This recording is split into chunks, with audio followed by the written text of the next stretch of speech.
李嘉诚想偷鸡，巴拿马运河经营权卖给美国资本，反正是我的财产嘛，在商言商。中华民国政府面对美国，就跪下。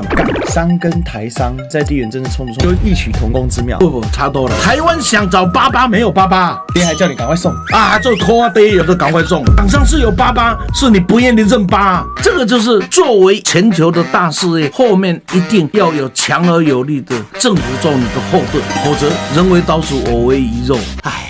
台派这些废物，他们只敢对老共硬，他们对于这些洋人跪趴舔，比清代的狗奴才还不如啊！今天台积电固然高层怕死，可是问题，你们今天有亿万身家，谁送给你？台湾人10万青年10万肝呐，居轮班救台湾呐，那这些肝就是活生生的废物，用完即丢。读再多书有什么用呢？一点骨气骨髓都没有。看到老美直接趴在地板上，超级没有用的。难怪人家说商人无祖国。台积电在地缘政治这一块，我就送他2个字：不行。人呐，不能忘本。今天没有台湾，有你今天台积电吗？你说走就走啊？台湾多少商机，多少工作机会，全部都没有了。就这么忘恩负义，就这么没出息，就这么没脊椎啊？你以为凡事面对强权讨好就没有事了吗？然后我们有一个250的政府，还在那边敲锣打鼓说这喜事一桩。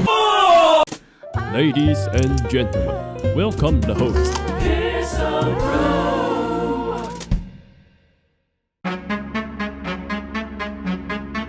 李嘉诚旗下的长和集团在巴拿马运河的经营权，他可以卖给了美国资本。因为大家也知道，川普有一个保底剧本，控制邻居美墨嘛，控制交通要地巴拿马运河，控制战略要地格陵兰。结果没想到他是把枪口对准来自香港的李嘉诚的长和集团，就长和集团抵抗也没抵抗，就把它卖出去。那这件事引起轩然大波。据美国媒体的报道，交易案呢激怒了习近平，因为这个交易案总额高达200多亿美元，所以被认为说事先计划呢没有征求北京方面的同意跟批准啊，打了大陆这边措手不及，让中国非常的难堪。一方面，北京必须明确的表示，长和没有事先通知就采取行动的愤怒，维护习近平的强人形象。另外一方面，北京也意识到，任何破坏这笔交易的举措都会加剧跟川普之间的紧张关系啊。当然，香港特首李家超特区政府的角度来要求说，外国政府为企业，包括香港企业提供公平环境，反对国际经贸中使用胁迫或施压的手段，强调任何的交易都必须符合法令法规相关要求。那特区会依法依规处理。当记者提问依法是否依国安法，李家超并没有具体的回应。不过目前的消息是不违涉国安法，看起来后面有一些奇特的味道在啊。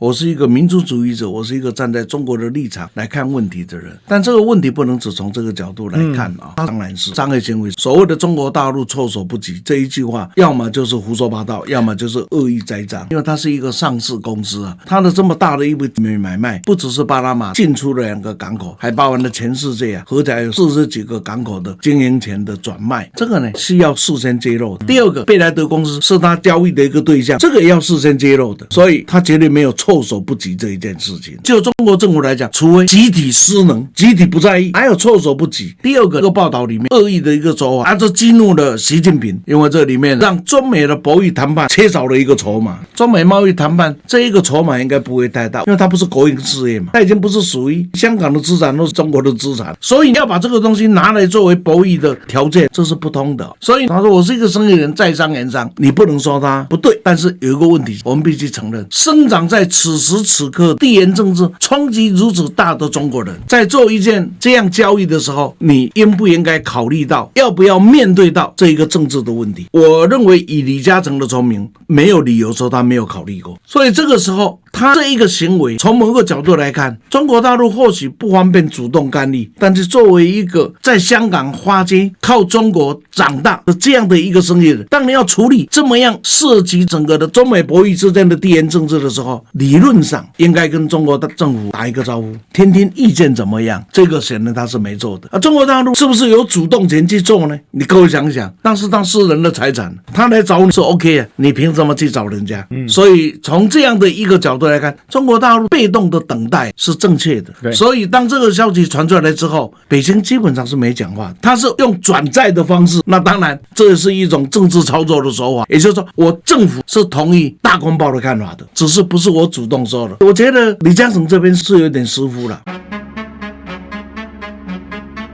最后我也必须来讲，现在他是以贝莱德要进行了开始筹商了，那这个筹商要到最后签约还有一段时间，我认为这个时候中国大陆释出这样的信息，就是告诉李嘉诚集团，这个事情不是你一个人说了算，官方的立场态度已经表达在这里了，应该跟官方之间来共同处理跟美国之间这样的一个问题。假若川普没有3-8的说，这个运河是被中国人占走了，我们把它夺回来，假如没有这一些啊，它可能是单纯的一个商业交易，但是当讲出这一些，你还是蒙着头的去进行，没有去探寻北京的意见。在我的看法，这是李嘉诚想投机啊，反正是我的财产嘛，我就代商言商。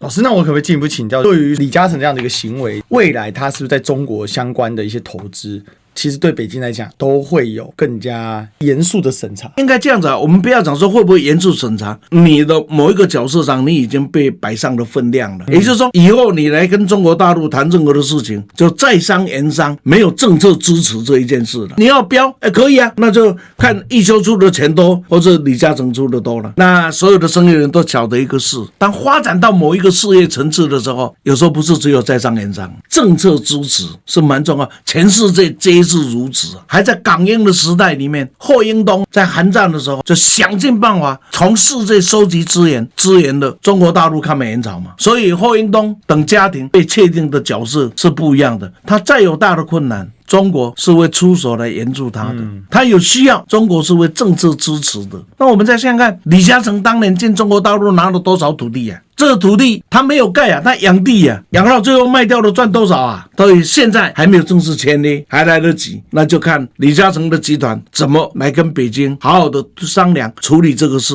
因为我们说怀璧有罪好了吧，因为你所拥有的资产，当你在川普做这样的表态要转移的时候，你怎么可能不考虑到政治问题呢？所以接下来会不会再发生这种事情，还是北京其实这边会有更多阴影？另外，现在这笔买卖竟然还没有出去，有没有可能反而变成其他有中资背后的企业，甚至中国的国营企业来进行接手，或者是其他的？这个我就不敢预测了。但是有一个特点，第一个，川普表达了对巴拿马运河被中国人占领的假消息，那事实上是2个港口的经营，对，这个运河权跟中国无关。那第二个，川普又放出了一个信息，所有中国制造的船舶啊，到美国的港口，还有你用的中国大陆的正化起重机，我要收费用。当把这些都表达出来的时候，你在做这个交易，你怎么这么单纯的认为是在商言商呢？作为一个此时此代的中国人，在面对如此重要问题的时候，心中有一点民族的想法，有一点国家的想法，你会发现最后能够支持你的还是你背后的这个国家跟民族。对。老师刚才在讲这个时候，我就想到港商跟台商，其实在这种地缘政治冲突中有一个类似的感觉，跑得特别快，似乎不太会事先跟政府来沟通，或者是觉得可能得不到政府的支持。因为大家也知道，港商跟台商有一个特色是比较接近的，就是他们在全球地缘政治当中对抗强权的能力是比较弱的，他们大部分时候是顺从强权，利用对强权加强投资的方式来趋吉避凶。所以我今天看到李嘉诚这样子应对这个事情的时候，我就想到台积电怎么去应对美国的一个要求，其实某种程度有一种异曲同工之妙。不，差多了。台湾后面是没有大哥，中华民国政府面对美国，砰就跪下嘛。对，你想想看，台积电去美国投资，我们是不是有一个投审的法规在那里？对，他有申请吗？没有。那没有申请，他已经去美国跟川普宣布了。这个时候，赖清德还拉着他的手说，这个投资是对的，法律到底存不存在啊？为什么别人要申请他不用呢？因为碰到美国蹦跪下了嘛。假如今天这个行业不是美国要强抓强拿的，其他的产业还是要申请的，因为这涉及到技术跟外汇的外流啊。但是港商不要忘了，它的背后有一个强大的国家叫中国啊。我今天请问你，假如台积电的背后是中南海，美国能拿走吗？绝对不可能。要拿走也要付代价啊。也就是说，台湾想找88没有88啊，爹还叫你赶快送。这扣啊堆有没有都赶快送啊！这里面是有很大的一个差别，不能相提并论的。而港商是有88，是你不愿意认8啊。这个就是作为全球的大事业，后面一定要有强而有力的政府做你的后盾，否则人为刀俎我为鱼肉啊。商人无祖国这句话到底是对还不对？对也不对，对的原因是利之所在，商人就去哪里嘛，这什么祖国不祖国？但是当你涉及到你的产业跟地缘政治有相关的时候，有没有祖国就很重要了。所以不能只用商人无祖国这一句话来论对与不对嘛。今天你是做家具的、袜子的、一般机械的，商人有祖国无祖国，哪里好卖我就往哪里去。但是当你的产品跟你的经营跟整个国家的博弈、地缘政治有相关的时候，没有祖国也要有祖国啊，否则你就是待宰的羔羊啊，这不是绝对的观念。我认为商人无祖国这句话是在全球化通畅的时候 OK， 但是当全球化不再通畅的时候，商人肯定要选祖国，因为没有选祖国，你啥事都做不下去。虽然一些次要产业可能在一定时间内不见得会被锁定，在这种去全球化的这个情况之下，你不知道何时会被锁定。那另外，商人无祖国背后所代表的是美国在强权的时代，这些无祖国最后都变成美国是祖国，所以这其实相当于当年美国在美西战争之后全球崛起嘛。那崛起之后，他到任何地方都说，我们来搞个门户开放嘛，看起来很公平啊，但是获利最大的是美商跟英商，因为他们当时实力最强大。台积电在地缘政治这一块找了一群弹头所演拟出来的战略战术，我就送他2个字：不行。当然，台湾的政府不给力嘛。最后，这也是我对台积电的高层最没有办法接受的。站在利上面来讲，我是很不看好台积电搬出去啦。因为只有台湾的水土长得出台积电，如果美国可以，早就去了，因为美国是最大的市场啊。台积电也不是第一次搬到美国去了，不行就是不行，那就是自掘坟墓，否则台湾不会占世界第一的位置，占这么久，难以撼动。所以就利而言，如果他担心的是台海的危机，我觉得未免太肤浅。第二，人不能忘本，商人再怎么无祖国，你今天台积电被我们讲成是护国神山，被我们讲成是细盾，台积电就应该到处宣传，我不想当这个护国神山，我就是一个商人，我只想赚钱，你们不要老把我跟地缘政治扯在一起。那你今天没有台湾，有你今天台积电吗？你说走就走啊，就这么忘恩负义，就这么没出息，就这么没脊椎啊？你以为凡事面对强权的时候讨好就没有事了吗？根本就不是这么回事。难怪人家说商人无祖国，大陆真的跟台湾两边打起仗来，大陆舍得打台积电吗？会打台积电的是美国吧？但真的会走到那一步吗？我也不这么认为。但问题是少了这1000亿，那可是少了3兆啊，现在变成2000亿了。那台积电去，你知道多少工程师要跟着去啊？人才也搬空了，真会搬啊！台湾多少商机、多少工作机会，全部都没有了。然后我们有一个250的政府，怕被人家看穿，还在那边敲锣打鼓说这是喜事一桩。我真的是看扁了台积电这些人呢。这个东西被川普称赞，真的是特别的讽刺。